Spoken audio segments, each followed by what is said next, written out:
The roads smelled like gasoline and dust when they pulled my broken body from the wreck. I remember the sirens first, then the cold metal of the stretcher, then nothing. When I opened my eyes again, everything was white, humming, too bright. A nurse leaned over me and whispered, "Sweetheart, stay awake. We need your family to sign consent for the procedures." My hands trembled. I was 16, old enough to feel pain, too young to sign for my own survival. "They're calling your parents now," she said. "Just hold on." "Hi, everyone, my name is Riley Monroe, I'm 30. And if you think trauma fades with time, it doesn't. It just learns to live quieter." Back then, I lay on that hospital bed listening to doctors whisper words like internal bleeding, ruptured spleen, time-sensitive. I waited for footsteps that never came. The nurse returned 30 minutes later with an expression no child should ever see. "They refused," she said softly. "What?" "Your father said, let me know if she doesn't survive. I don't have time for paperwork." The world tilted, but not from the injury, from the betrayal. My mother didn't call. My brother didn't show. Their silence signed louder than ink ever could. The hospital tried again. And again. No answer. Finally, an older surgeon said, "Contact the grandfather." They did. He answered on the first ring. 15 minutes later, he was running through the double doors, white hair wild, voice shaking with fury. "Where is she?" "What did they say?" "Move aside." He signed every form with a trembling hand. He held my arm while they prepped me for surgery. He whispered, "You're not alone, Riley. Not anymore." I survived. But the part of me that believed in family didn't. 15 days later, when a man in a suit knocked on my mother's door and heard what she had done, he didn't just react. He exploded. 15 days after the accident, I was home from the hospital, stitched, bruised, walking slow, but alive. My mother barely looked at me. My father didn't speak to me at all. They acted like nothing had happened, like I hadn't almost died because they couldn't be bothered to drive 10 minutes or sign their names. That afternoon, the doorbell rang, sharp, confident, official. Mom opened it. A tall man in a charcoal suit stood on the porch, briefcase in one hand, badge clipped to the other. His voice boomed through the hallway. "I'm looking for the parents of Riley Monroe." My mother froze. "Yes, that's me." He stepped inside without waiting. His eyes scanned the room, then narrowed. "You must be the father." Dad nodded stiffly. The man dropped a folder onto the coffee table with a loud thud. "Do either of you understand," he said, voice dangerously calm, "that refusing medical consent for a minor in a life-threatening situation is classified as neglect under state law?" Mom blinked. Dad scoffed. "She survived, didn't she?"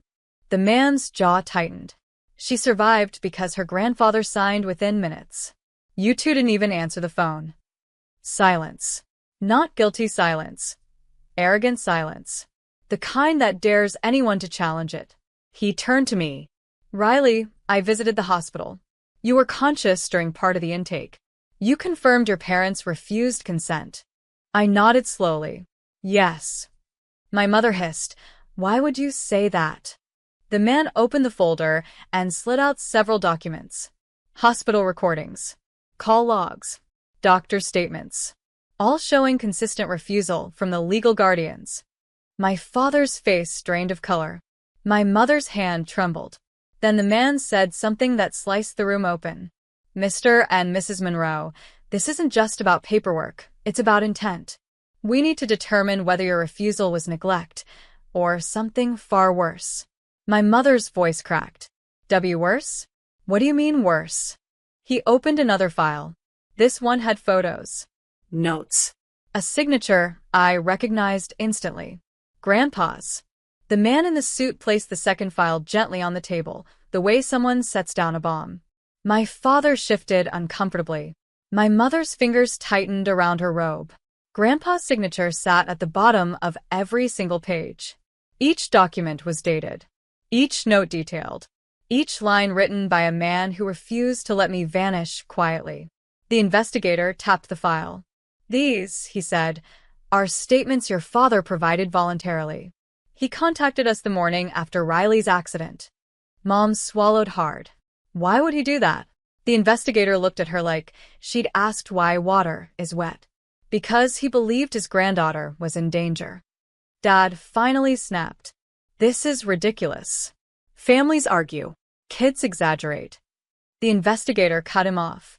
She was unconscious, bleeding internally, and needed emergency surgery. You were contacted 4 times.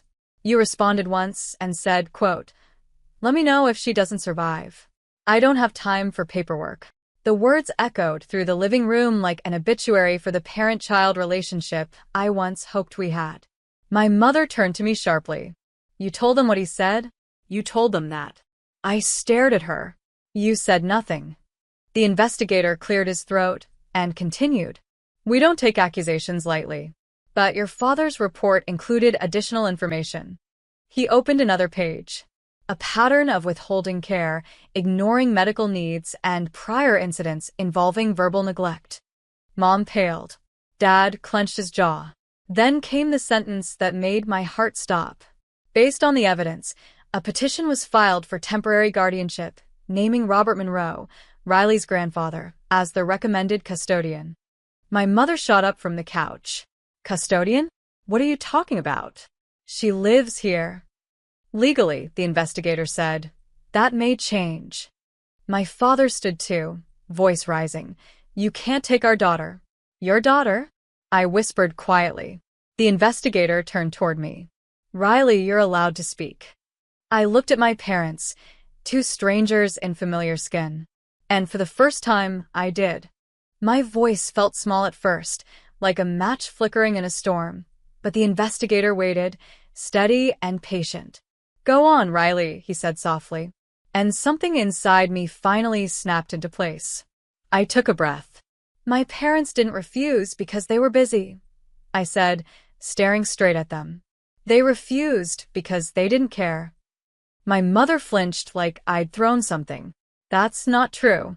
We were overwhelmed, You were watching TV? I said. I heard the nurse tell the doctors. Dad crossed his arms. We didn't know how serious it was. You didn't ask. My voice cracked. You didn't even come to the hospital? The investigator nodded grimly. Riley's statements matched the reports. Mom's breathing turned frantic. Fast. We're her parents. Mistakes happen. This is our home. We provide, You provide? I laughed, a hollow, painful sound. Grandpa bought my school books. Grandpa paid my camp fees. Grandpa took me to every doctor's appointment. You two just existed. Dad slammed his hand on the coffee table. You ungrateful. The investigator stepped between us. Sir. Sit down. The room felt thin, like the walls were listening. Outside, a dog barked. A car drove by. The world kept turning even though mine was splitting in half again. The investigator turned to me. Riley, one of the questions we must address is whether you feel unsafe in this home. My mother reached for my arm. Sweetheart, don't do this. We love you. I stepped away. Love doesn't sound like abandonment. Love doesn't look like paperwork refused. Love doesn't choose convenience over a child's life. I don't feel safe here, I said. Not physically. Not emotionally. Not personally. Dad's face twisted in shock. After everything we've done for you? What have you done? I whispered. Name one thing. The investigator closed his folder. That's all I needed to hear. In that moment, something cold and final settled into the space between us, the kind of truth that doesn't heal, it divides. And the investigator's next words tore the last thread holding us together.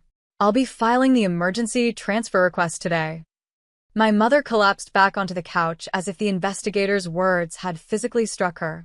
Emergency transfer? She repeated, voice trembling. You can't just take a child away from her parents. The investigator didn't flinch. Mrs. Monroe, the law allows emergency guardianship when a minor's life was endangered by the legal guardian's neglect. In this case, he looked at me gently. The evidence is overwhelming. Dad paced the room like a caged animal. This is ridiculous.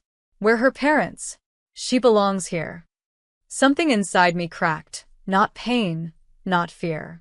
Truth. Clean, sharp, unstoppable. I nearly died, I said quietly. You prioritize convenience over my life. Mom's face twisted. We didn't know it was that serious. You didn't ask, I repeated. You didn't pick up. You didn't come. You didn't even sign. The investigator cleared his throat. Mr. and Mrs. Monroe, you refused consent for a time-sensitive procedure. Had her grandfather not arrived in time, we would be discussing a funeral, not guardianship. Dad pointed at me like I was the problem. She's turning everyone against us. The investigator lifted a brow. She didn't create the evidence. She survived it. Just then, a knock echoed sharply through the house. My mother jolted. My father froze. The investigator opened the door. Grandpa stood there. His eyes were tired but blazing with controlled rage. He walked past my parents without acknowledgement and came straight to me. You ready, kiddo? He asked softly. I nodded. Mom sprang up. You can't take her. She lives here. This is her home. Grandpa turned to her, voice steady as stone. No. This is where she sleeps. Home is where someone chooses her. Dad's voice cracked with desperation. You can't just. Grandpa reached into his coat and held up a stamped document. Court order. Effective immediately. My mother let out a sound I'd never heard, half rage, half disbelief. My father sat down hard, like gravity had grown heavier. The investigator looked at me. Gather what you need. You won't be coming back tonight. I walked to my room slowly, each step peeling away another layer of fear. For the first time in 16 years, I wasn't leaving a house. I was escaping it. I closed my bedroom door behind me and leaned against it, breathing in the silence, a silence that suddenly felt different. Not afraid, not tense, just ending. I looked around at the room I'd grown up in. The faded posters, the chipped dresser, the bed with the uneven leg, a childhood built on crumbs of affection, and a mountain of pretending. I grabbed a small duffel bag. I didn't own much. My parents never spent money on me unless someone was watching. I packed slowly. A few shirts, jeans, my sketchbook, the necklace Grandpa gave me when I turned 11. When I stepped back into the hallway, I heard my parents arguing with the investigator. Mom's voice was shrill. She's manipulating you. She's dramatic. She always wants attention. Grandpa's voice cut through like a blade. She wanted survival. You chose inconvenience. The investigator motioned me forward. You ready? As we walked toward the door, my father stood in our path. You'll regret this, he said, eyes cold. You think life is easy out there? You think your grandfather can protect you forever? I looked at him, really looked at him, and for the first time I felt nothing. No fear. No craving for approval. Just clarity. You already taught me life isn't easy, I said softly. You just forgot to teach me love. He stepped aside, jaw tight. Mom reached for me desperately. Riley, please don't do this. We're your parents. I walked past her. Parents show up, I whispered. You didn't. When the front door opened, the late afternoon sun spilled across the floor, warm, golden, real. It felt like the first true light I'd seen in years. Outside, Grandpa placed a gentle hand on my back. Come on, kiddo. You're safe now. As I walked down the steps with my small bag, the investigator behind me, I didn't look back. Not once. Because some homes aren't homes. Some are just places you learn to outgrow. Grandpa's truck smelled like old leather and peppermint, the scent of every safe place I'd ever known. As we pulled away from the house, I watched my parents through the window. Mom stood shaking, one hand over her mouth. Dad stared at the ground like he'd misplaced something valuable. Neither of them stepped onto the porch. Neither of them called my name. Not once. The investigator followed us in his car until we reached Grandpa's neighborhood. Quiet streets, trimmed hedges, the kind of place where people waved at strangers. The opposite of everything I had known. Inside Grandpa's home, the lights were warm, the floor creaked, and the air smelled faintly of cinnamon. He set my duffel bag down. This, he said gently, Is your room now? My throat tightened. The room wasn't fancy, just a soft bed, a worn rug, and a window overlooking the trees. But it felt like something I'd never had before mine. We sat at the small kitchen table with 2 mugs of cocoa. Grandpa cleared his throat. I should have taken you sooner, he said. I saw signs. I didn't push hard enough. You saved my life, I whispered. I did what any real family should do. Later that night, while I unpacked, Grandpa knocked softly. There's something you need to know, he said. The investigator, he wasn't just following protocol. He was following evidence. He handed me another envelope, thick, official, heavy. Inside were reports I'd never seen. Notes from teachers who'd reported concerns, a pediatrician's letter about missed appointments, financial records showing how often my parents refused essential expenses, 3 previous welfare checks my parents had lied about. I stared at the papers, numb. They knew, I whispered. People knew. They tried, Grandpa said softly. Your parents blocked everything. He paused, looked at me with eyes full of truth and sorrow. The man in the suit, he didn't just come for what happened at the hospital. My heart pounded. He came because your parents were already under investigation. And tomorrow, he said, I would learn why. The next morning, sunlight spilled across the room like a quiet reminder. You're safe. But my chest still felt tight as Grandpa called me into the living room.